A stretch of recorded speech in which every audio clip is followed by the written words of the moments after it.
Move. Combine cardio with strength training. Aerobic exercise, or cardio, is beneficial to both mental and physical health.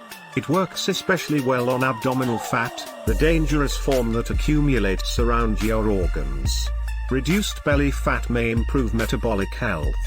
The American Physical Activity Guidelines recommend 150 minutes of moderate intensity activity per week.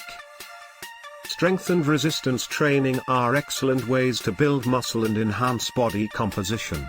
It may also enhance insulin sensitivity, making blood sugar levels easier to control, and raise metabolic rate, or how many calories you burn at rest. If you don't have weights, your body weight or resistance bands can provide a similar workout with many of the same benefits. Resistance training is recommended twice a week by the Physical Activity Guidelines.